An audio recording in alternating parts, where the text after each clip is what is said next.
Now you've got Goldman Sachs, JP Morgan, Citadel, 40 banks. They just ran a 4-hour live test of blockchain-based trading. Tell us a little bit about that. Tell us a little bit about how Stellar fits into that. Yeah, I think the tokenization piece and what's happening with, tokenization of real-world assets, of bank deposits, of even insurance. You think about everything as being tokenized today, and I think for the most part, people are realizing that blockchain actually really helps to make that happen. Having the banks involved, this is the thing that's interesting about if you combine it with Clarity. Everybody's already doing this. Like, Clarity's not going to make this so that it opens up the floodgates. The floodgates have already opened. Everybody wants to do it. We have an SEC and a CFTC that are engaged in helping us to move forward with all of these things. The reason why we need Clarity is because we need Clarity in case there's a flip and the Democrats take the White House later. That's what Clarity would do for us. But right now we have all of these players already involved tokenizing. And even on Stellar, we have close to 4 billion of real world assets tokenized on Stellar. And more and more of them are coming. It's grown. We started the year at $1 billion, and we hit June 3 billion, and we're almost to 4 billion now. So you see, the growth of these assets is really significant. The distribution is really starting to happen, and more of them are going to come on chain. So I feel like this is a really exciting time, despite the fact that we see these challenges with regulation. All of this is coming together, and blockchain is, and we see a terrible market. Blockchain is still the blockchain. The technology is driving the value right now. Okay, so that comment from Danielle Dixon came out to me so bullish because she said that we don't need the Clarity Act to see the floodgates open. And then that reminded me of something that Sandy Call had said in the previous video that myself and Aquaman had shared, where Sandy Call said that everybody thinks that the market's going to start to turn around in October. So we're probably going to start to see a bottoming out at or around or before that time. And Sandy Call predicted a market cap in crypto of anywhere between 20 to 40 trillion dollars this next bull cycle. So that just kind of aligns with what Danielle Dixon just said, that the floodgates are already open. Crypto prices are down. Now it's the opportune moment to start to, in my opinion, not financial advice, dollar cost averaging while the crypto market is still hovering sub $2.5 trillion, right? If you can say in the next 10 years that you got into good crypto projects at sub $2.5 trillion market cap, I think that people are going to be very happy with decisions that they made. Crypto today jumped over $114 billion on the day. What happened? Are we out of the water yet? What do we need to be paying attention to in the coming days ahead to see this relief rally continue? Let's break that down before we get into some fundamentals that I want to share for you all today and some price analytics covering updated dark pools on metal, XRP, Solana, Canton. We're going to go over some Metallicus ecosystem announcements, some Canton related developments that I have found, and then also take a look at Solana. So crypto finally caught a meaningful relief bid today, with the total market adding more than $100 billion as some of the pressure that has weighed on risk assets began to ease. One of the biggest catalysts was the U.S. Treasury stepping into the bond market with additional liquidity support, announcing that it will at least double the size of the buyback operation for longer dated treasuries. This came after yesterday the 30 yield recently reached its highest level since 2007, and everybody was freaking out yesterday. So the move was interpreted as an attempt to improve liquidity, that is important key vocabulary for crypto, in the long end of the bond market and reduce some of the stress created by elevated yields. We know that improved liquidity conditions or any liquidity being pumped into the market usually tends to reflect itself in bullish price action, even if it's a blip or a relief rally in crypto. Now that matters for crypto because high treasury yields have been one of the biggest headwinds for speculative assets. When long-term yields rise aggressively, investors are offered better returns and safer assets, while financial conditions tighten across the economy.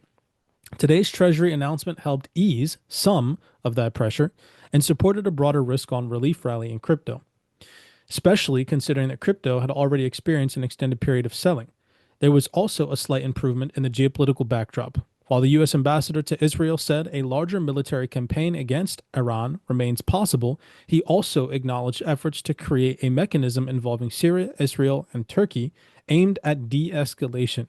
Even small signs that diplomatic channels remain open can help markets reduce some of the immediate geopolitical premium that has been keeping investors defensive. But the risk-off environment is far from over. And the risk-off environment was reiterated here by this gentleman, I don't know his credentials off the top of my head, but he's sitting alongside of Danielle Dixon. And same thing that I've been telling you all needs to happen in crypto in terms of these risk off headlines need to go away. And this gentleman here, with many more credentials than I myself, I would assume, are sitting here on stage saying the same thing next to Danielle Dixon, who just said that the floodgates are already open. But now what we need to see is the fundamental backdrop improve. So just take a second and listen to what this gentleman says. To see, all Bitcoin needs to go up is people to buy it. And, you know, right now, volatility is as low as it's been since we've been in the business. It's unbelievable. And it trades like people don't want it to go under 60. And so right now, it doesn't look like Kevin Warsh has a shot at cutting rates. But housing is slowing. The economy is slowing some. The only thing keeping it up is this AI infrastructure build and the top 10% consumer who just spends like maniacs because they're making so much money. You know, politics in November could scare markets, scare that top 10 like consumer. The uncertainty of the and war. inflation is still, you know, inflation is really tricky because with oil up here, it's hard, and there's not an easy exit to Iran. But if, you know, we're not the smartest people on the planet. Like, if something happens and we get out of Iran and oil comes back down, you could see Warsh cutting rates in the first quarter. Not base case, but he could be. You see a catalyst? I think it's Right. So what is he talking about? He's talking about the Iran conflict. He's talking about inflationary concerns. He's talking about oil prices. Same base case that I've mentioned is that if we see these things alleviated from the market, we see these pressures flip from risk off averse to risk on because oil's dropped, inflation or inflation concerns have come down or cooled, and the Iran conflict is not driving this negative sentiment that we could see higher oil prices for a prolonged period of time, which keeps the Fed in a higher for longer interest rate environment, or even possibly, you know, brings rate hikes to the table, then that's going to be another catalyst that supports the backdrop for crypto. And so obviously, of course, right, we haven't seen that yet. So we need to understand that today's move should still be treated as a relief rally until the broader fundamental backdrop improves. And I want to be realistic with you all and making sure that everybody knows that. The same risks that we have been discussing still remain in the background. The Strait of Hormuz situation is still unresolved. President Trump says that there is currently no U.S.-Iran talks scheduled. The U.S. naval blockade still remains in place, and Iranian officials continue discussing a framework that would give Iran's armed forces significant control over the shipping through the waterway. We know that any renewed attack on shipping, any escalation between the U.S. and Iran, or disruption to regional energy infrastructure could quickly send oil prices higher again. And we saw from yesterday's report that that is still a possibility, that the last remaining attack attempts that Trump has on Iran would be to attack civilian infrastructure. And that would be really bad. That would be super bad, guys. So, like, let's just say that it would probably be a catalyst that takes crypto lower that not a lot of people have currently priced in.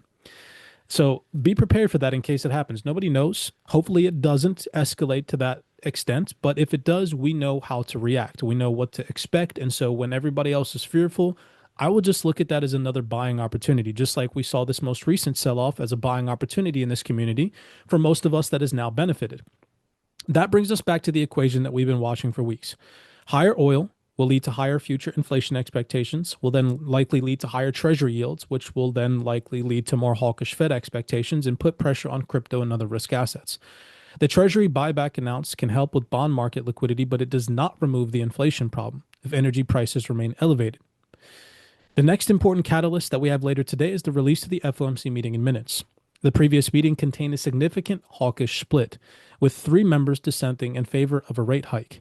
Because Chair Kevin Warsh has provided relatively limited forward guidance, markets will be looking through the minutes for clues about how broad appetite for additional tightening actually is. If the minutes show that the majority of the committee remains comfortable holding rates while inflation continues cooling, that would complement today's Treasury liquidity support and could help extend the rally. If instead the minutes reveal that significantly more officials are worried about inflation and are open to hiking rates soon, yields could rebound and today's crypto rally could lose momentum very quickly. For this to turn from a temporary relief rally into a more sustainable recovery, the markets need several fundamentals to begin aligning. Long-term treasury yields need to continue cooling. The Fed needs to avoid becoming materially more hawkish. Oil needs to remain contained or move lower, and most importantly, we need to see tangible progress towards de-escalation in the Middle East and safer shipping through the Strait of Hormuz. Today was constructive, more than $100 billion returned to crypto, and that shows that buyers are still willing to step in when liquidity conditions improve, which is a very good sign, because when liquidity conditions improves, today's little tiny $100 blip, in my personal opinion, we are going to see $500 billion days in crypto, $300 billion days in crypto, where everybody's just like, what the heck is going on? Prices are not cooling down. They're just going up. Have we returned to that environment yet? Fully? No, not in my opinion. We're not quite there yet. Possibly on the convergence of that taking shape in the next 6 to 8 months, but still not out of the water yet. So for now, I would view this as buyers responding to improving liquidity conditions and slightly better risk sentiment, not confirmation that the broader risk-off environment has completely ended. Now, of course, if we see things shift in the coming days ahead, we can continue to trade on that, right?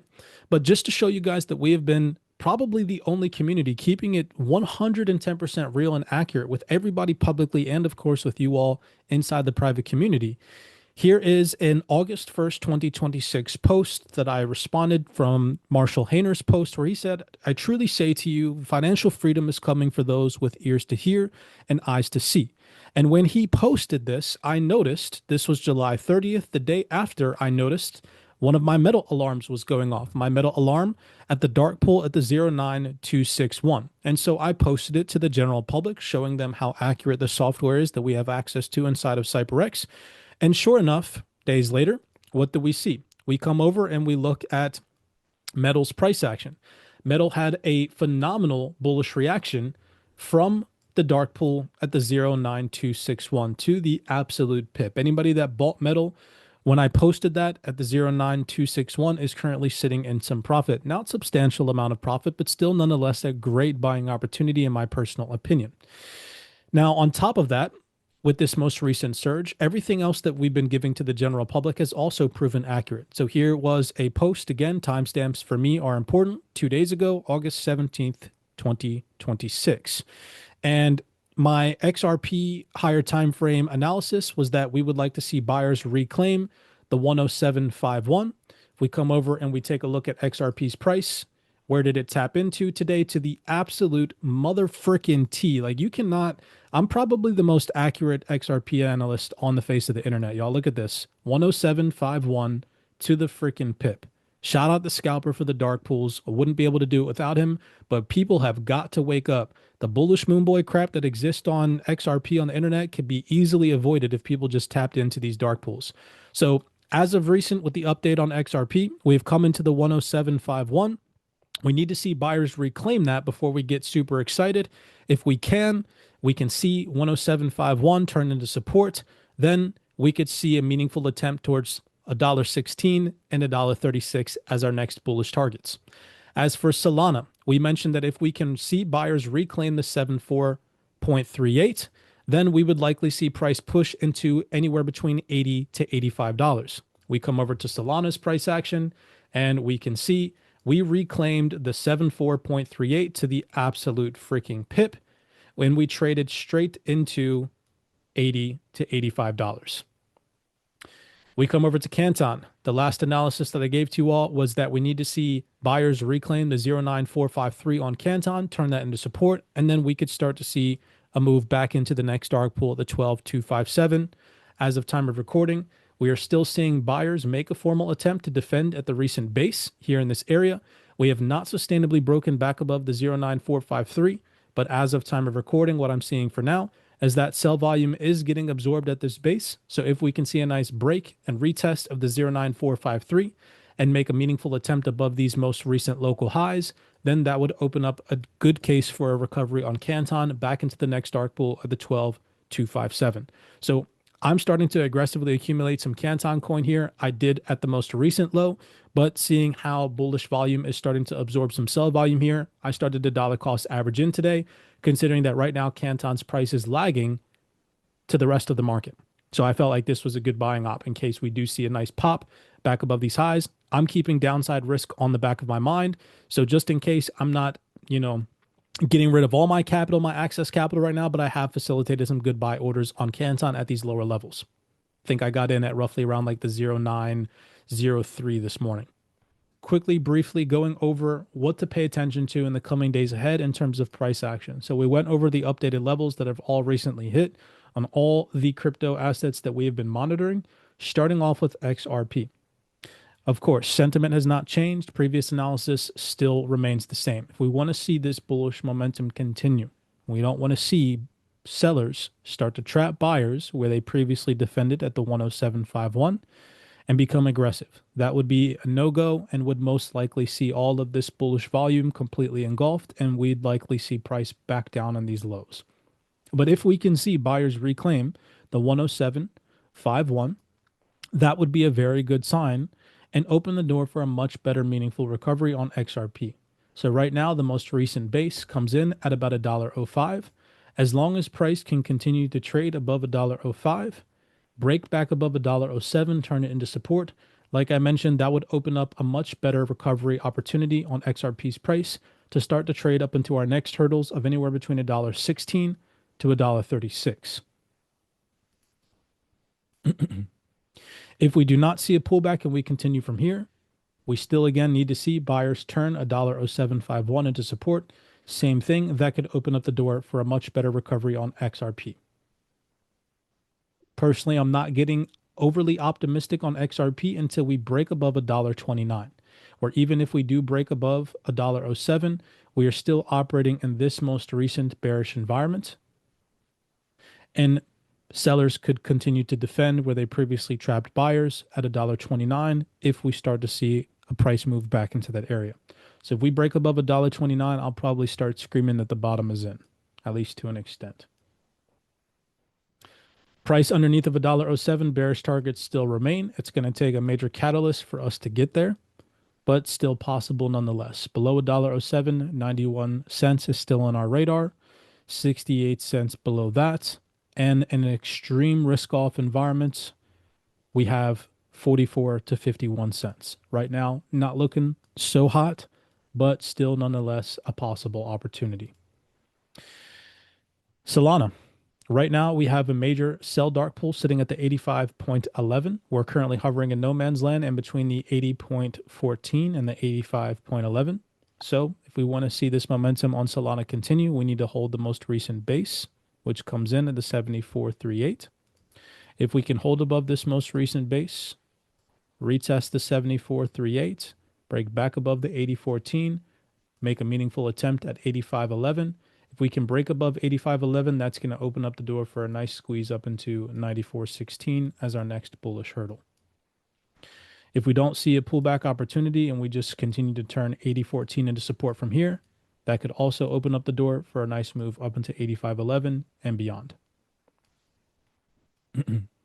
A sustainable break back below 80.14 would be the first sign that buyers are losing steam and that these sellers over here to the left-hand side are starting to throw up a passive defense. Sustainable break back below 80.14 opens up the door for immediate revisitation of the 74.38, where buyers will have the opportunity to defend. If buyers cannot defend and we start to see aggressive sell volume take price through the dark pool to 74.38, that would be a case for concern. We'd likely start to see all of the over-leveraged positions underneath of these lows convert into more sell volume, and we'd probably see a nice squeeze back down into 69.72. Underneath of 69.72 on our radar, we still have the 63.6 and the 54.71, just in case of a risk-off environment. But for now, we'll keep 74.38 and 69.72 as our most immediate downside targets. Canton.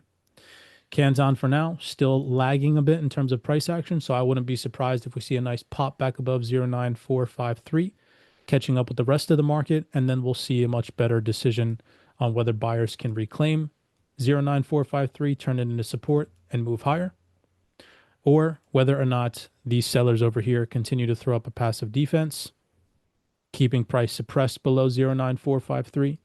If we do not see sustainable break above 0.9453, that opens the door for a drop down into the next dark pool at the 0.7859.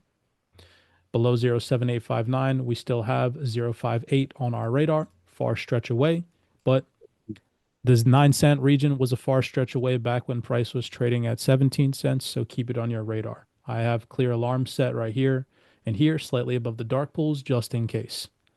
If we can reclaim 09453, the first upside hurdle is 12257.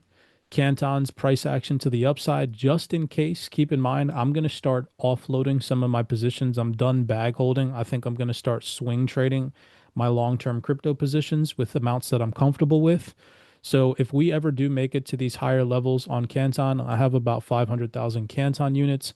I'll probably sell like 100,000 Canton, if we ever go to, let's say, 24 to 29 cents, and I'll try to start repositioning myself in pullbacks with that bag. Same thing with XRP. I'm going to start holding a bag of anywhere between 25 to 30,000 coins, and I'm going to start swing trading those coins in my non-leveraged crypto positions in my spot bags, from dark pool to dark pool in this next bull cycle. But I'm not round tripping this next cycle. I'm going to start using these dark pools and my spot trading bags to our advantage.